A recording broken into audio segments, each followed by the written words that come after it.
You know when you get a sense of a manager, whether they've got it. And whatever it is that a manager's got, the moment you met him, he had it.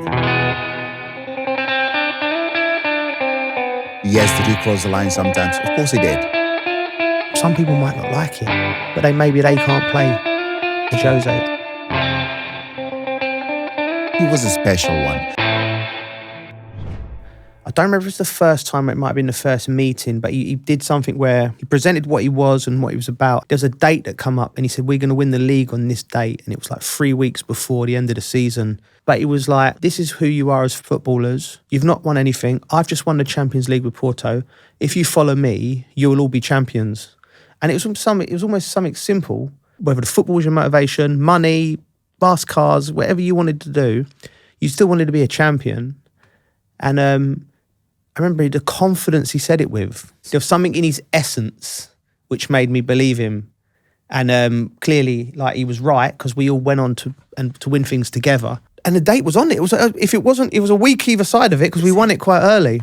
Yeah, we won it like 2-3 weeks before. And he was just like, it was just Jose. The press couldn't put him in a box. He would drive Ferguson mad and Wenger mad. He had this swagger about him, and he was young and good looking, and so he was just and we were just like, we were following him. We'd have got, like, all of us would have run through brick walls for him. Jose is so intense.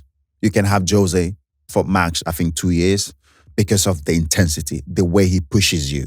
He pushes you to your limit. He pushes everybody to your limit. Give us an example. So in training, if you're not performing, Jose doesn't really care much about your personal life. What do you come and do every morning in training? How do you perform during games? That's what he really cares about. Yes, he will ask you, how's your family and all that, but he doesn't want to get way too much into your family, personal life. Is the intensity of how he pushes you during training. If we're training and you're not applying yourself well, you always have players that are grumpy, that are not playing. No, with Jose. He will stop the training and he will say, he will use curse word. He will say, you need to get into the mood. If you don't want to train, you can go home, go sit at your house and come back when you're ready to train. So the intensity was always there. During games, if we're not playing well, first half, we walk into the dressing room, we're not playing well. Oh my God, you don't want to be in that dressing room. When we know we're not playing well, nobody smiles during the training. Nobody smiles in the training ground. Everybody's grumpy, everybody's moody. Because of how competitive we were, we know the standard that we've set. And if we're not meeting that standard, the place is not a good place to be. Starting from the chef, starting from the laundry people. If Mourinho sees a laundry guy making jokes and we're not winning, you tell him off. Why are you laughing? What's funny? And the laundry guy is standing there thinking, well, I'm not playing. Yeah, well, you're part of the squad. You're part of the club. Right. You should feel what we're feeling. And that's how the mentality was. And that's how competitive it was. There was never, whenever you saw him, wherever he was in the building, he just had an assuredness about him.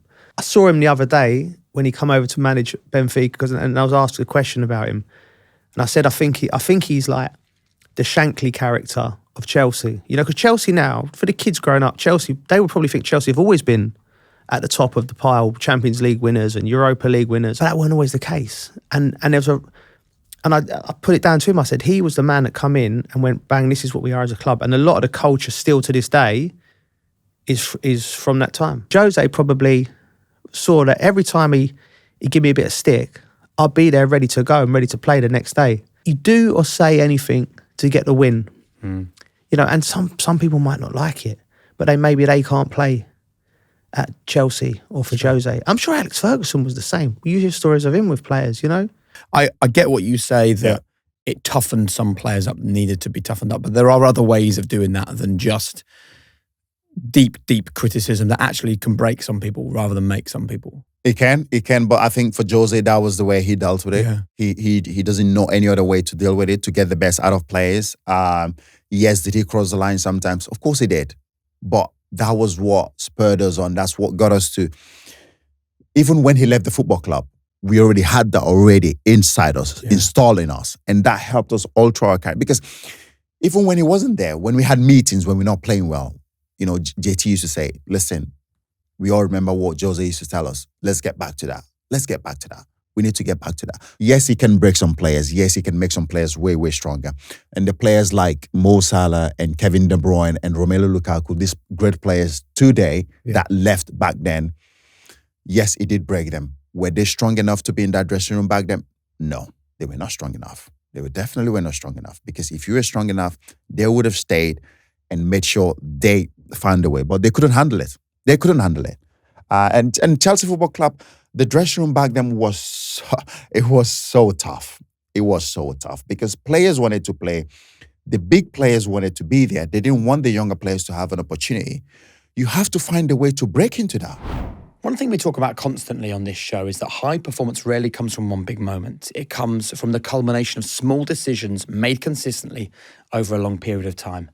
Micro habits, getting your mindset right. And increasingly, I've realised that this applies to your money as well as your life. How do you put systems in place that quietly work for you in the background? Well, that's where platforms like XTB are really interesting for me. You know, they've just launched a cash ISA and stocks and shares ISA where new customers can currently earn 6% interest, which includes a 2% boost for the first 90 days. You get tax-free growth, daily interest, flexible withdrawals, no account management fees, and access to over 8,400 stocks and ETFs on their platform. And if you open an account and make your first deposit within 7 days, you'll also receive a free stock to start investing. Learn more at xtb.com/en/join/high performance and use code HPP when you sign up. Capital at risk, investment values can rise or fall. Tax treatment depends on your individual circumstances and ISA regulations, which may change. Limited free stock availability, 2% ISA rate boost for 90 days. New clients only, T's and C's apply. And it was so strong, the bond we had as a team, the club. It felt like us against the world because we were the new kids on the block. When you're in it, you don't realise it, but we were disruptors. Do you know what I mean? It was like Manchester United, Liverpool, Arsenal, Barcelona, Real Madrid's, Milan's. Chelsea weren't supposed to be there. This was all new. This money had been flooded into the game. Some of the best players in the world were playing for us at the time. And just like thinking about it now, Jose was brilliant at bringing this group together and giving us a combined cause. Do you know what I mean? Like something to fight for. And it did. I said the word cult, yes, but in the nicest possible way. Do you know what I mean? Not. Yeah. Another thing he done was he brought in this new style of coaching, training, where it was, right, we're doing this for 4 sets of 3 minutes, then we're doing this for 7 sets of 4 minutes, and then and it all moves fluidly and the balls are in the right place. But that was new in English football, right? So he was the first one I'd seen with that kind of periodization and moving stuff around, and everything had a purpose. If you want footballers to be happy, you let them play football. It's as mad as it sounds.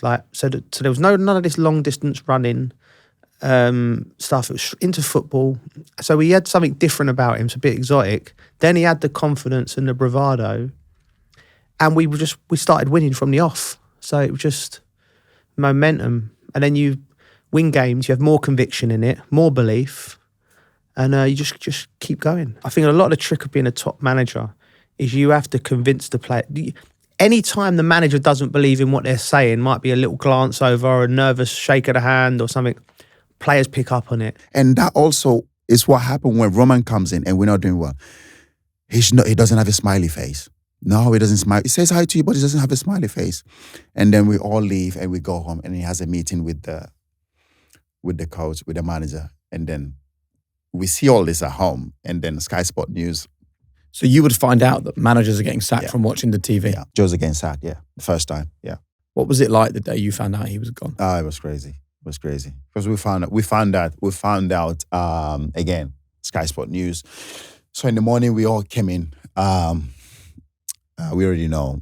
So we all sitting in the dressing room. Everybody was sitting there. And he came in and he said, listen, I'm sacked. So I'm leaving. It's not your fault. It's just that the results weren't going our way anymore. And the club had decided to make a change. And you could see everybody, I remember Frank was in tears. Frank, I never seen Frank cry like that. Really? Frank was in tears, yeah. Because Frank was really, really close to Jose. Jose was his was his man. I know people think Jose is close to JT, but Frank was his boy. Frank was his first son, we call him. But everybody was in tears. Like the dressing room was like somebody's passed away. It was so quiet. And he came around, he shook everybody's hand. It was a really, really sad dressing room to see Jose leave because he was a special one.